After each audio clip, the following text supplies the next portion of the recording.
Y ¿no? aún así seguimos alimentando el mismo sistema.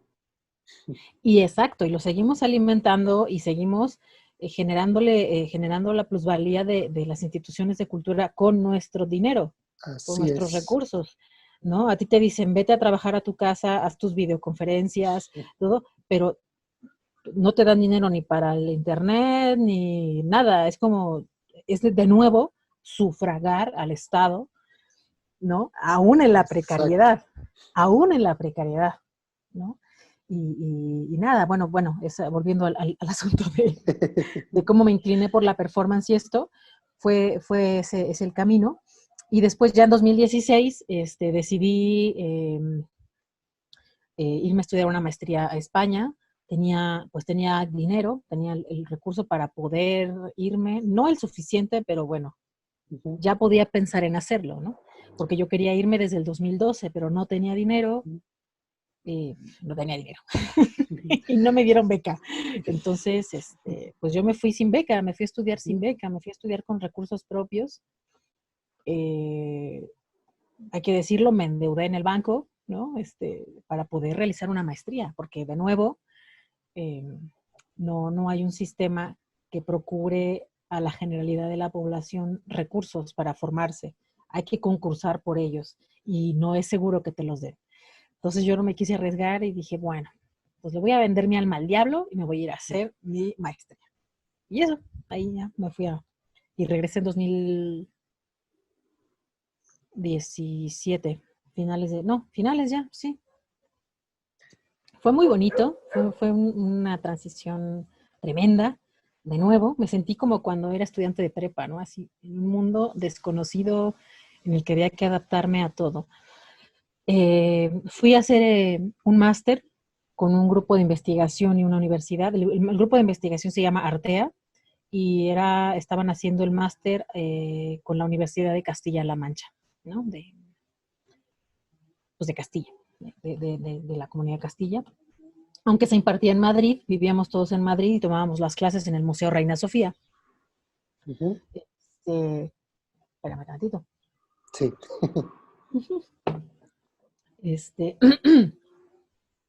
Fue revelador porque estaba de nuevo ante un momento en el que tenía que ser autodidacta, autogestiva, en el que tenía que vertir todos mis conocimientos y mis capacidades y además mi capacidad de aprender en un proyecto, en un proceso corto, porque ese máster solo duró un año, este, por unas cuestiones que te cuento en un rato, que tiene que ver con cómo Bolonia, el plan Bolonia cambió la educación en el mundo, ¿no? Pero bueno, era, conocí muchísima gente, o sea, mis colegas del máster, la mayoría éramos latinoamericanos, curiosamente, los profesores también. Sí, no, conocer estas formas diferentes, ¿no? De abordar el trabajo artístico, porque no todos éramos actores, en realidad había artistas visuales, había gente que venía más de la danza folclórica, había gente que venía o de la danza contemporánea, gente mucho más interesada en la antropología del arte, etcétera. Entonces, fue un momento en el que mi lenguaje, mi acervo se enriqueció tremendamente, porque estaba leyendo como, leía todo, ¿no? O sea, leía todo, me iba a la biblioteca del Museo Reina Sofía, aprovechaba el tiempo, este, esto no se puede hacer, pero lo hice, me ponía a escanear los libros, con una aplicación de teléfono, me ponía a escanearlo todo, ¿no? Así como, wow, no se puede, porque en España es ilegal fotocopiar, y le fotocopiar Ok. completo un libro, ¿no? Aquí Ujú. se puede, aquí tú llevas 5 libros, allá al CEU, Ayacopilco. a Copilco, y te fotocopian todo, ¿no? Allá no, allá es ilegal copiar todo, o sea, la fotocopia es como robar. Sí. Entonces, pues, copiar una parte, ¿no? Entonces yo dije, no tengo tiempo de estar viniendo, entonces todo. Me puse a escanear ahí todo lo que podía. Este, en el invierno me metía a la biblioteca para estar calientita, porque hacía un frío que te cagas. Ok. Y me metí ahí y me la pasé, en realidad me volví como un ratón de biblioteca, pero también me involucré mucho con los procesos artísticos de otras personas en Madrid, no necesariamente de la gente del máster.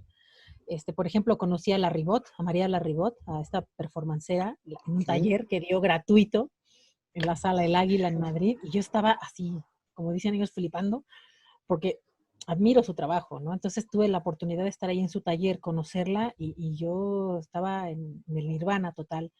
Conocí a otros artistas también muy importantes que trabajan con la memoria, con el lugar concreto, ¿no? Esta forma de trabajar se llama site specific, ¿no? En inglés, este anglicismo. Ujú. Por ejemplo, a Francesc Torres, que es un artista catalán, ya es mayor, pero él tiene un trabajo interesantísimo de fotografía de toda la zona de catástrofe de las Torres Gemelas, ¿no? Él se fue a la zona cero, pero además él pidió acceso a través de una beca que se ganó como artista a toda todas las bodegas en donde guardaban todo lo que había en la zona catastrada, o sea, en la zona de derrumbe. O sea, era impresionante cómo él en el proyecto narra que guardaron cada piedra, cada bloque, todo está guardado, todo lo que se incendió y se derrumbó en las Torres Gemelas está guardado, ¿no? Clasificado, total. Hay un museo de esa catástrofe. No es público, es una bodega del gobierno, ¿no? Entonces él se dedica a hacer un registro visual y una narrativa del desastre. Tiene otro trabajo precioso que me marcó mucho, que él usó su beca Guggenheim eh, para hacer excavaciones en fosas en Burgos, en la región de Burgos, fosas de la guerra civil. Entonces él Ujú. ocupó su beca para patrocinar equipos de búsqueda y de excavación, ¿no? Para encontrar una fosa que tenía 47 cuerpos, de los cuales pudieron ser identificados 45, dos lamentablemente no. Pero esos 47 cuerpos tenían familia, y esa familia al fin pudo darle sepultura Sí. a esas personas. Entonces, ese trabajo de compromiso con el entorno, de compromiso con la historia y la memoria, a mí me ha marcado mucho el trabajo de Francesc Torres. Los performances de la Ribot, ¿no? Esta forma tan especial que tiene de dramaturgia, de narrar la realidad y de plantar una postura corporal, ¿no? A la realidad. En fin, es decir, para mí la estancia en Madrid fue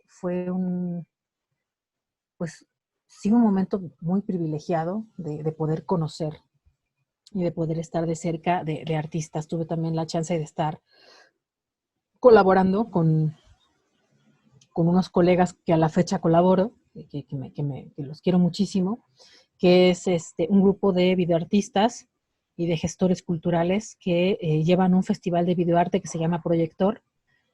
Con ellos colaboré en la inauguración de un proyecto en una galería atrás del Museo Reina Sofía, que es una calle de galerías, con mi examen de titulación del máster. Mi examen de titulación era una conferencia performativa. Conozco a estos chicos y me dicen, oye, pues mira, podemos ayudarte a que tengas un espacio para presentar tu trabajo, y así a la vez inauguramos una galería, ¿no? O sea, Ujú. ahí Sí. colaboramos. Fue un momento muy, muy bello, porque puse por primera vez a prueba mi, mi idea, mi idea de lo performativo con mi propio cuerpo, ¿no? Es una conferencia que todavía hago, que ha cambiado con el tiempo, pero en ese Ujú. primer momento era una conferencia que hacía desnuda, ¿no? Con mi computadora, mis lentes, hablando de los afectos, hablando de la radicalidad de los afectos que es necesaria para poder sobrevivir, ¿no? A este contexto pues de narcisismo, de digitalización de la vida, de alejamiento, etcétera, ¿no?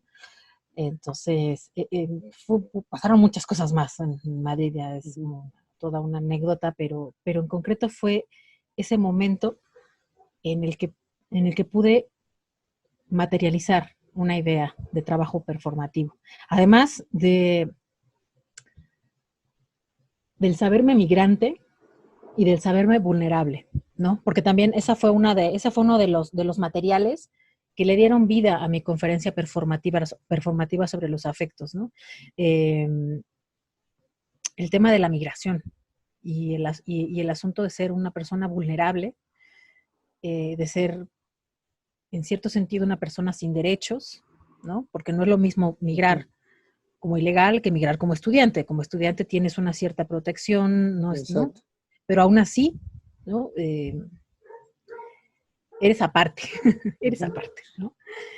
Tuve una experiencia muy, muy, muy ruda cuando fuimos a un festival de escena contemporánea a Cuenca, donde está la Universidad de Castilla-La Mancha. Fuimos el grupo y fue esa temporada en donde estaba una exposición de Ai Weiwei. Estaba ahí en Cuenca, justo. De hecho, la habían metido a la iglesia, a la catedral de Cuenca. Y era esta Sí. pieza en donde hablaba de su paso por la cárcel, me parece. Me parece que sí. Se llama Poética de la Libertad.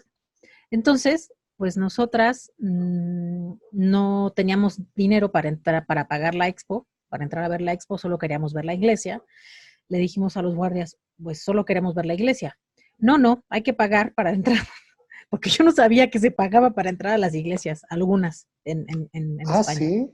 Ajá, Ok. se Yo paga, se paga. No sé si en la totalidad, pero en las de ujú, las ciudades centrales me parece que sí. Al menos en esa se pagaba. Supongo que ujú. en la de la Almudena, que es en la que está enfrente del Palacio Real también, no sé.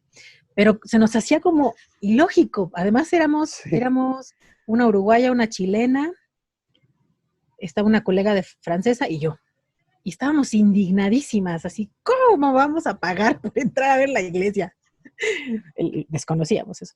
Ujú. Entonces, nos burlamos porque decíamos, además se llama la poética de la libertad. ¿Qué es esto? O sea, empezamos a reírnos en su cara, también muy osadas, ¿no? Sí. Se enojaron de una manera tal las custodias de la exposición y de la iglesia que nos empezaron a agredir igual, ¿no? Nos sacaron y nos gritaron, sudacas, regrésense a su país. Ujú. Y fue como, wow, qué fuerte, nunca nadie me había llamado de esa manera, ¿no? Con esa intención, porque una cosa es Ujú. cotorrear entre latinoamericanos, como Sí. decir sudacas, y otra cosa es que alguien te lo diga ya con una intención de ofender, ¿no? De lastimar. Sí. Y, y eso me dejó como muy, como muy, muy, muy triste, en parte triste, pero también entendí una realidad, ¿no? Entendí que el migrante siempre es el otro. El migrante, ya sea que migres a la interna de tu país o migres al exterior, siempre vas a ser el otro, vas a ser el distinto y tal como vivimos en estas sociedades, el otro siempre va a resultar una amenaza, siempre, ¿no? El Sí. otro siempre es una amenaza.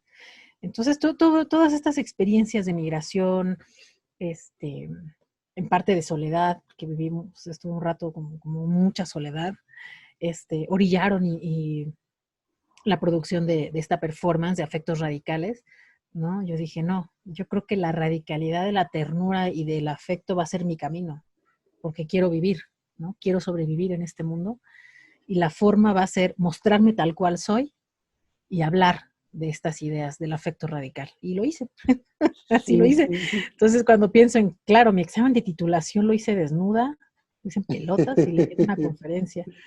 Qué No, es envidia. como, qué envidia, claro, porque pues es como una manera muy, muy Sí. libre de titularte. Ujú. Me voy a titular. Exacto. Esa fue mi experiencia por ahí. Ya de esto pues, me traje contactos, afectos, todavía voy y vengo, porque además de todo está mi compañero de vida, está ahí, vive ahí. Sí. Entonces vamos y venimos, estamos ahí como construyendo una relación a distancia que pues es muy complicado, Sí.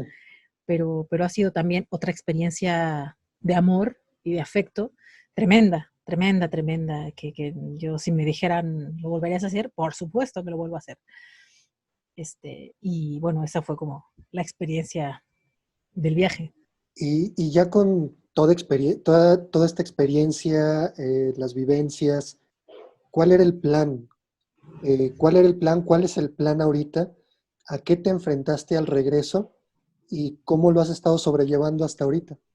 Fíjate que fue bien complicado porque me deprimí. Regresé y me deprimí. O sea, cuando me fui, estamos atravesando un contexto de muchísima violencia en México. México está viviendo unos contextos sangrientos desde hace 3 sexenios. 10, sí, más de 10, Desde 15 hace tres años. sexenios. Estamos ya en una degollina, en un mar de sangre, ¿no? Entonces yo me fui también un poco, no por esa razón, pero irme me dio un poco de perspectiva, me permitió tomar distancia y respirar. Eh, Antes de irme estaba acompañando los procesos de exigencia de justicia y de verdad de los familiares de los chicos de Ayotzinapa en una plataforma. Estaba trabajando en Serapaz, bueno, trabajando, haciendo acompañamiento, ¿no? No, yo no recibía un sueldo por eso, solamente estaba haciendo acompañamiento, porque lo decidí. Y los de 2014 a 2016, yo me fui de México con el corazón roto, deshecho, Sí. deshecho. Nunca me había enfrentado a eso, nunca había visto, nunca había estrechado la mano de una madre o de un padre que han perdido un hijo.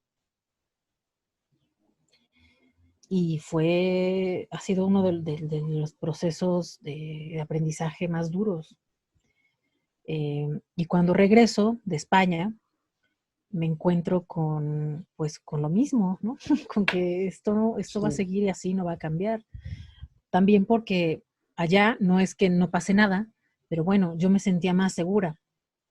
Es decir, podía regresar a mi casa a las 4 de la mañana caminando, podía hacer muchas cosas que en México, por el estado de violencia en el que vivimos en estado de sitio. Es que vivimos encerrados. O sea, ahorita estamos en cuarentena porque hay una enfermedad, porque hay una cosa que no vemos Sí. que nos amenaza. Pero la violencia en México ya nos tenía confinados y confinadas. No es que ahorita empezamos a confinarnos. Ujú. Hemos vivido un estado de alarma, de emergencia, de sitio, desde hace mucho tiempo. Entonces, pues aquí no se puede salir a todas horas, no puede uno andar caminando por ahí como si nada. Bueno, tú lo sabes, pues, en tu estado es que, es que te encierran, te arrebatan el derecho a todo, ¿no? Y eso fue lo que me deprimió muchísimo al volver. Además de dejar allá a mi pareja, a mis amigos, y tener que retomar aquí, ¿no? Tener Sí. que empezar, no empezar de cero, porque eso es muy, muy dramático, pero pues sí, retomar en cierto sentido mis proyectos, qué voy a hacer, cómo lo voy a hacer, de dónde tiro, de qué palancas me agarro, qué hago, ¿no? Afortunadamente, pues cuento con compañeras, compañeros que estaban interesados en el proceso que atravesé como artista y me invitaban, ¿no? A talleres, a, a compartir la experiencia a hacer curaduría de encuentros. Por ejemplo, hice la curaduría de un encuentro de artes vivas en Tlalpan, ¿no? En 2018, un encuentro internacional de artes vivas. Me traje a unos colegas de allá, de España, para que mostraran su trabajo escénico, y invité a compañeros de acá del centro del país también, ¿no? A mostrar su trabajo escénico desde dónde abordan ellos el cuerpo, la idea del contexto, ¿no? La idea de memoria, etcétera. Ese trabajo fue muy, muy, muy bonito, muy afortunado.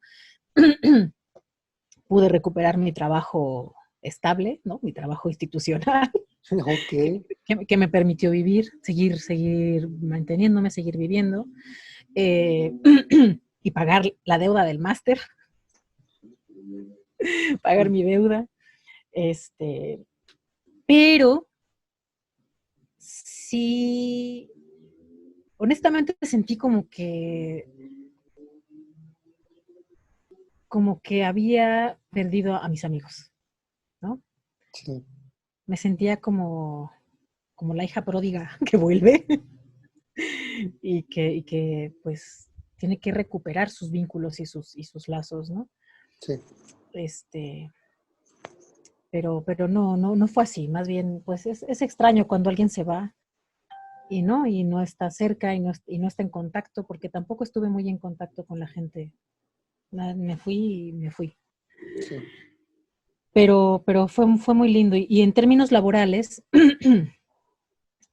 también fue muy afortunado porque empecé a ver frutos de mi trabajo, ¿no? Mi performance la pude presentar en otras partes de México, Ujú. estaba haciendo talleres sobre arte de performance, y eso, o sea, no fue tan duro el regreso, aparte del tema emocional y de enfrentarme al contexto mexicano de nuevo.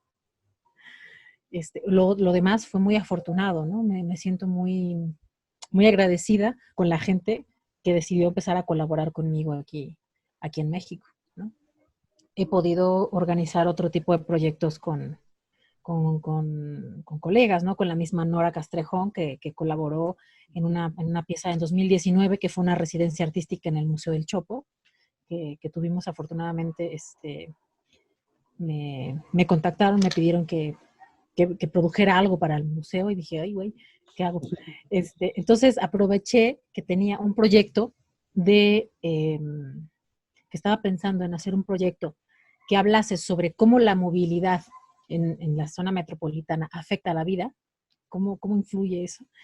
Y junto con mi pareja, que es antropólogo, pues nos pusimos a escribir como locos, a pensar el objeto de estudio en concreto, y es un proyecto muy bonito que se llama Travesías Periféricas, estudio de la vivencia, los tránsitos y los traspiés.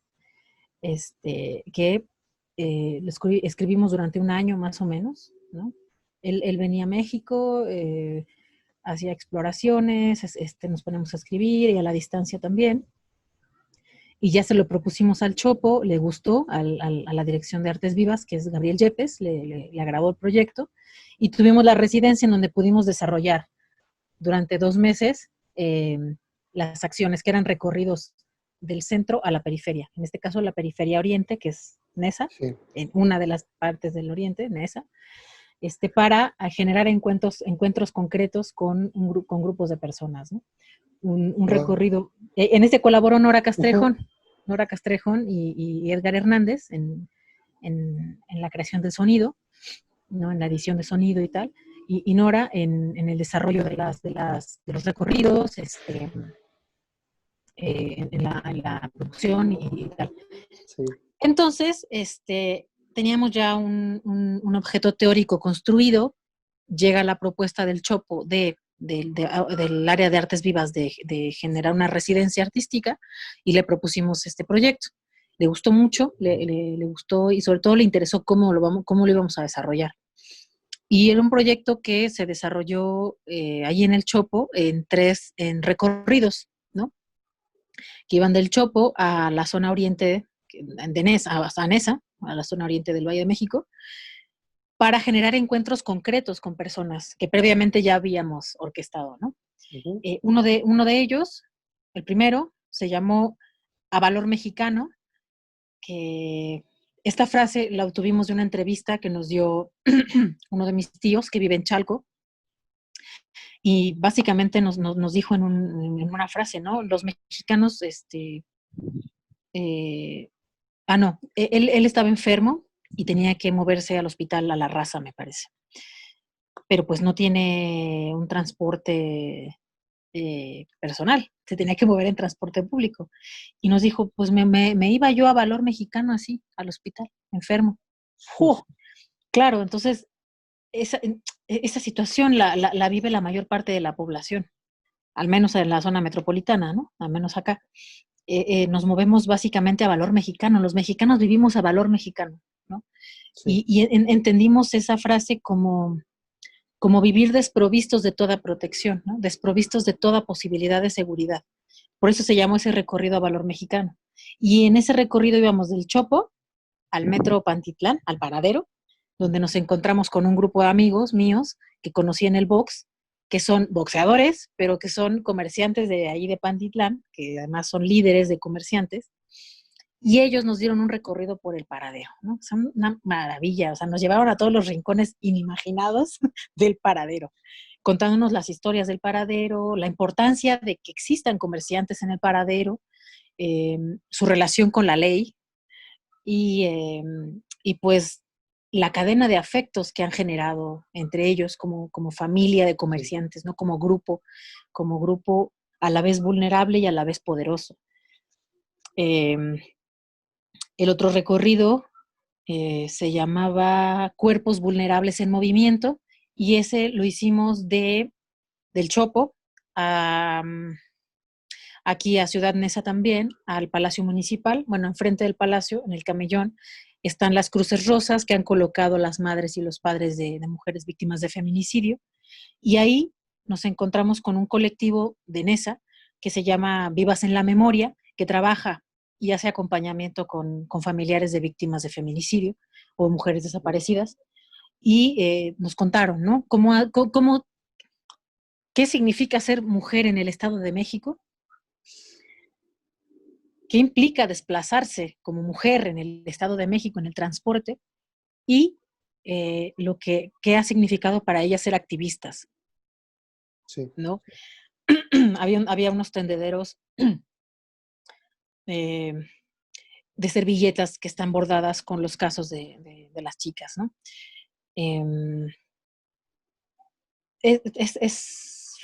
Fue tremendo, fue un encuentro fue doloroso, fue un encuentro muy doloroso. Yo ya las conocía de antes, pero el contacto que tuvieron las personas invitadas con ellas fue impactante, estamos aquí, estamos parados en el epicentro del feminicidio del Estado de México, que es Ciudad Neza, ¿no? Y el siguiente recorrido se llamó El amor se acaba en Pantitlán. Porque Ok. sí, se acaba en Pantitlán. Te voy a decir por qué. No, es cierto. Y partía perdón, de experiencias que nos contaban las personas en las entrevistas que hacíamos sobre, por ejemplo, la gente que pues siempre ha vivido aquí y que tiene familiares yo qué sé, en Azcapotzalco, en el centro, etcétera. Y que no los vienen a ver porque viven en esa, ¿no? Que no los viene a ver nadie porque Nesa guácala, Nesa fúchila, Nesa qué miedo, ¿no? Entonces, claro, de ahí sacamos el nombre, por supuesto, es como si el amor se acaba en la terminal Pantitlán, ahí se acaba, como se puede acabar en Cuatro Caminos, se puede acabar en Indios Verdes y en Tasqueña, o sea, Sí. hay una anécdota que yo repito y que cuento y que me da mucha risa, porque me da mucha risa, que es que yo tenía perdón, tuve un noviecillo ahí, creo que era en la prepa o ya en la carrera, me acuerdo, que empezamos a salir y todo, pero a la hora de decirle dónde vivía, pues ya no quiso, ¿no? Ya no quiso seguir y me dijo, no, es que vives muy lejos, morra. Claro, Sí.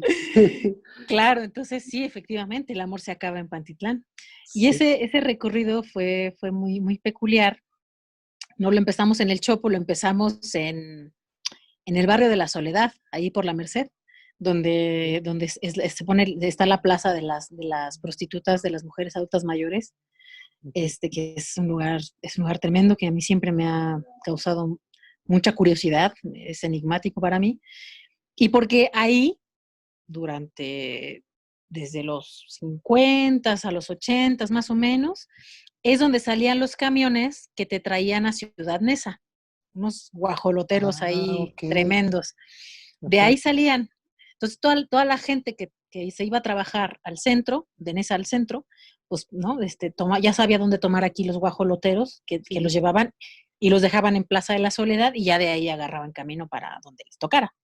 Entonces, Plaza de la Soledad, toda esa zona de la Candelaria, de la Merced, pues fue como la antigua Pantitlán, cuando todavía no estaba Pantitlán, ¿no? Porque Pantitlán no existió hasta después de que existió Metro Zaragoza, la línea 1 del metro no empezó con Pantitlán, empezó con Metro Zaragoza. Pantitlán ya fue posterior. Entonces, ese recorrido fue tremendo. A toda la gente la convocamos en el barrio La Soledad y en una combi nos los trajimos una combi rentada, nos los trajimos a Nesa, a una fiesta. a una fiesta que Ok. se organizó en mi casa. Se organizó en mi casa una fiesta con mujeres adultas mayores con las que trabajo Ujú. en los talleres de arte.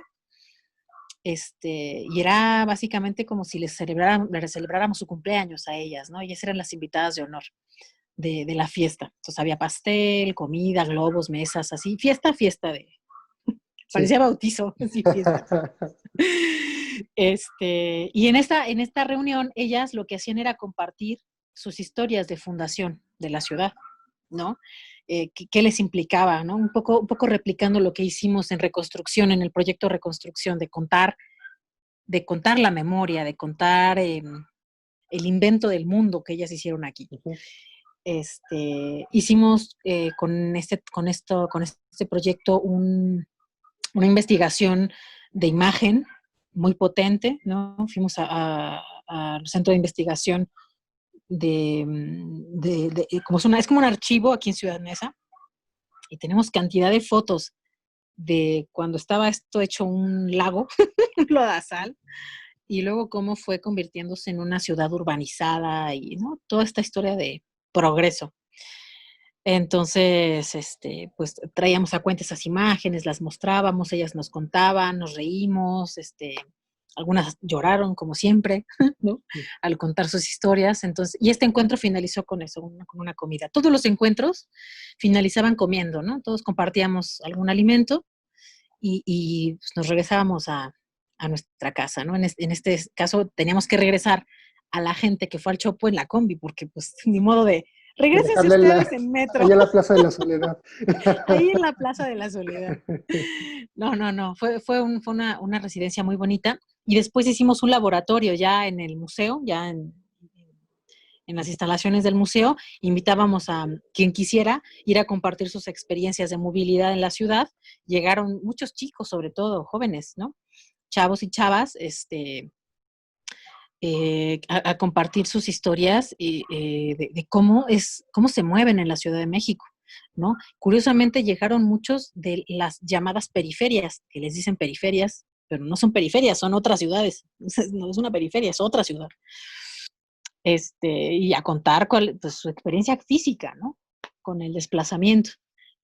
Y ya al final de todo se pudo generar un montaje, porque no lo puedo evitar, que es parte de mí, un pequeño montaje con los boxeadores, con una colega rapera de Catepec, que también es una guerrera, es rapera feminista, es una gran mujer que se llama Daira Faya, con una de las mujeres de los grupos de adultas mayores, y con el chofer de la combi que nos llevaba y nos traía a los recorridos, ¿no? Don Gerardo.